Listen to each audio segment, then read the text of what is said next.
Hi, everybody. Welcome to a new series. I'm going to say limited series. Welcome to a new limited series here on Something to Talk About. My name is Taco, and I just came to say, hi, welcome to Something to Talk About. My name is Taco, and yeah, we're trying to do something new, doing something different here. So, normally I put this up to tell you things, but I'm not putting that up, even though I just did, because this isn't a character like lore vid. This is a fun idea, right? And it's not my idea. So let's read this and I'll explain what's going on here.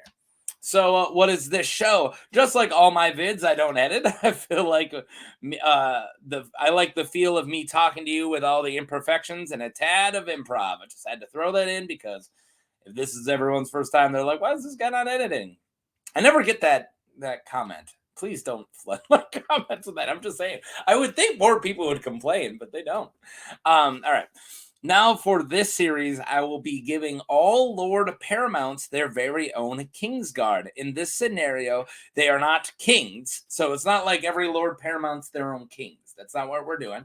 Um, in this scenario, all of the history for the most part is the same, but the only change is the lords have to build a guard of seven, guard consisting of 7 fighters with customs of their own kingdoms in consideration. This would be if they had them at the start of the books. So in this setting, all characters are the same in this timeline. This is just a dumb series, in just my opinion. Please, if people are like, how come we don't have blah blah blah? Because I put a lot of thought into it, but that doesn't mean I'm right. This was actually kind of, it was really fun, but it was actually kind of difficult. So yeah, I will do my best to put my head in or the mind in the head of the current High Lord. So and think politically. This is all stemmed from a comment from Brodyday. Thanks a ton. So Brodyday just kind of threw this out there, and I'm making a whole series out of it. So I want Brodyday and everyone to know, thanks, dude. That's awesome. You're awesome. I've been having a lot of fun coming up with these. So let's just bring up the scenario one more time. And sorry, I'm probably going to do this at the beginning of all of them. But so I'm going to be in the mind of Ned Stark, and maybe a couple people were there before. So we're not changing the broad, like huge history. We're not going to say, this guy couldn't have done this 100 years ago because he was probably in the Lord's Guard. No, no, no, no, no. So we're just going to la-di-da that, okay? We're going to pretend they always had a Lord's Guard, but it doesn't affect any of the huge history. But what it does affect is the characters that I decide to put in, right? So, or else we're going to be, talking about crazy, huge timelines. You like my Band-Aid? I stabbed myself accidentally with a knife while I was opening a present. All right. Anyways, so there was yeah, it's 7 knights from the north and following their customs. So they probably don't need to be knights. So 7 warriors from the north following their customs. That at the beginning of the book is when Ned has them. So these characters are plucked and put here from the timeline at the beginning of the book. So if they die later on, they're not dead here, right? Does that all make sense? Okay, cool. If they join the wall later on, they didn't join the wall yet. You guys know what I'm saying. So we're going to start off with my first one, which a lot of these are going to be obscure, and I love it. I love diving into obscure characters. So Rickard Ryswell. So this is a smart move. He is the second son of Lord Roderick Ryswell, and with his elder sister being Lady Barbary Dustin, and his eldest sister once being married to Roose Bolton before she died.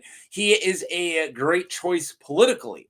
So the North, I had to put a lot of thought because it's so big and there are political factions, right? Like the Manderleys kind of are really powerful and the Boltons are very powerful.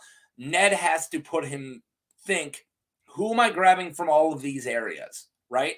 And I think Rickard Ryswell is a perfect choice right off the bat. Like I said, he's connected to Barbary Dustin and Roose Bolton. He's a great choice politically. And all we know about him is that his brothers are said to be quarrelsome, all taking a horse head of a different color for their sigil, a jape being that the Ryswells cannot even agree upon the color of their arms. So he's quarrelsome. And I think that he would definitely join if Ned said, hey, can you join our Lord's Guard? And it's following all the rules of a Kingsguard. They can't inherit, they can't have kids, so on and so forth, right? I think that he would be a good candidate. And also, Ryswells are a very powerful family. And as I said, they're tied to a lot of the other families. So let's get to a really weird one. So the second King or Lord's Guard, I'm calling it the Northern Guard. I should have said that right away. And I know Northern Guard sounds really lame, but I think the North would just call it the Northern Guard. Like the other Lords Paramounts, I'm gonna go with like, you know, cooler names. But I think the North Guard would just be like, they're the Northern Guard. We're in the North. You know? What about Wolf's Guard? No, they're not wolves, they're humans. They're the Northern Guard. It just made sense in my head to go with a really lame name for theirs. All right, so the second Northern Guard, yeah, this is a doozy. So I'll just put up the slide. So Stillshanks Walton, yes, another guy to please the Boltons, just like Rickard Ryswell might. I imagine Roose would want a loyal man and eyes. I said eyes and ears near Ned. I think Ned is smart enough to please the dangerous Roose. In my headcanon, he might have pushed for Ramsay first, but either Ramsay turned it down because he wanted to be the heir to the Dreadfort, or Ned rejected him because he's freaking crazy. So Stillshanks is a good fighter and not known for cruelty like other Bolton men. I think that makes a lot of sense. So he takes his captain of the guard, and Roose Bolton pushes it. Like whenever a slot opens up and Ned has a spot, he's like, hey, will you take Ramsay? And Ned is like, no, he's crazy. Or Ramsay's like, I don't want to do that. Don't pitch me. I have a thing planned with Domeric where I'm going to become your heir. Don't worry about it. So I think he would have pushed Stillshanks because Stillshanks is loyal to Roose, and he's also a good fighter and all that stuff, and he's not cruel. He wouldn't freak Ned out. I think the more you think about it, Stillshanks makes sense for being part of the Northern Guard. So let's get to our third of the Northern Guard, which is Sir Donald Locke. We got a knight, everybody. We got a knight. We got a knight over here in the north. So Donald Locke is a knight of House Locke of Old Castle, a proud northern house with close proximity to White Harbor. So this would keep House Manderley a little closer as a bonus. Plus the wife of Lord Robert Glover is Sybil Glover. So wait, the wife is a Locke. So Sybil was a Locke, I think is what I'm trying to say. So second political bonus. So you're kind of keeping House Glover in a little bit as well. So yeah, we don't know too much about this dude. So like I don't focus as politically on other ones, but the North, I really want to put a big emphasis on it because it's really smart, because it's such a big kingdom, right, compared to the other ones. So yeah, Donald Locke, keeping the Manderleys in place. Also, he's a knight, and House Locke's like, you want to appease House Locke. It's Sir Donald isn't the heir to House Locke. So all right, let's keep going with the fourth member of the Northern Guard, and that's Torrhen Karstark. Now, of course, guys, this is before he dies, all right? So he dies on the books. He's alive at the beginning of the books, so he counts. So, yeah. Torrhen Karstark, affectionately called Tor by his sister Alice, is the youngest son of Lord Rickard Karstark of the Carhold, and we know he would be keen to it since he joined Robb Stark's battle guard. Yes, I know the battle guard didn't have to take any of these oaths or anything, and his older brother did, and Greyjoy, or like Greyjoy didn't do it. Why did I say Greyjoy? But, lords joined it. But he isn't the heir. So I think if he's keen to protect Robb Stark, he would be keen to protect Ned Stark, and also, gets him part of the Northern Court. It's always good to have, I think a Karstark, like Rickard Karstark would be definitely pushing a Karstark. And I think Torrhen's the perfect candidate because it's his youngest son. He seems like a cool dude. Plus, he's the youngest son, and he's not losing any inheritance. Keeping the Karstarks close is very smart, as we know, as long as he doesn't get killed by the Kingslayer in this universe too. Lol. Yeah, then it would all go downhill. All right, so that's our fourth. So we got 3 left. I can do math. And we have our first and only girl in this entire series, because I think the North would do this. I don't see it happening. I know people are already typing a certain Stormlander in, but we'll get to that when we get to that in the next video. I'm doing Stormlands next. Daisy Mormont. A girl? Yes, a freaking girl. A badass one. She was also one of Rob's battle guards, so I think she would be down. My only hiccup is that she is the heir. So I'm going to move some things around. So in my headcanon, she would have joined before Jorah went into exile, and she is sticking to her vows, which she would be a perfect choice. So if you don't buy that, that's fine. Then we'll toss somebody else in. Let me know who else you would have in. But I think Daisy would make sense. It kind of mirrors that everyone thought when Jorah took over. So even like Jeor Mormont went and took vows, Daisy goes and takes vows. And then when Jorah gets exiled, she is stuck. But of course, there's other heirs. Like her mom's taking over now, and then she has a younger sister, so on and so forth, younger sisters, so on and so forth. So I think Daisy is a perfect choice. Plus, I love Daisy Mormont. Like, look at that mace. She can smash somebody's head in, yo. I think that she would be a great choice for the Northern Guard. And you need to get Bear Island in. I don't know why. They're awesome. All right. Here's another one that's a hard pitch, but he's great. Small John Umber.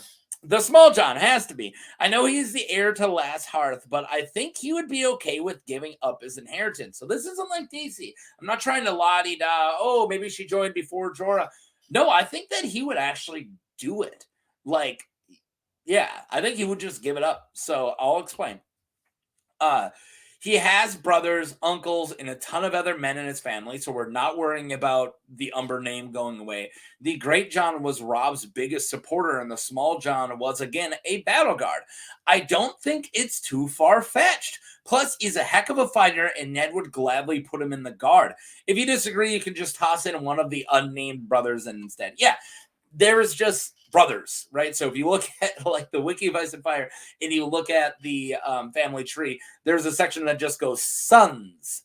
Grab one of those sons then. If you don't think Small John, then fine. We'll go smaller Bill and we'll toss him in. They don't have names. They would have been a boring slide. But I do think Small John is keen to it. I do. But if you don't like it, I do think an Umber needs to be in there. So we'll just say one of his brothers, right? So here we are, the last one, number 7, and this is our Lord Commander, and it took me a lot of thought, and I know what you're thinking. It's Roger Cassel, isn't it? No, it's the other Cassel. I went with Jory Cassel. So this was tough between Jory and his uncle Roderick. I ultimately went with Jory for 2 reasons. Roderick is Lord Cassel at the time of the books, and so he's like literally in charge of the house, right? And the second reason would be that Ned is so close to Jory's father, Martin, good old Marty Cassel, that he would be Jory's mentor, and Jory would become Lord Commander, much like he became head of the guards in the book. Plus, that art already makes him look like a Lord Commander. Yeah, that art from Amok looks fantastic. He looks like the Lord Commander of the Stark Guard already. Look at that. Yeah. I'm stand by all that. I'm going to stand by all that. So I think Ned, kicked my camera there.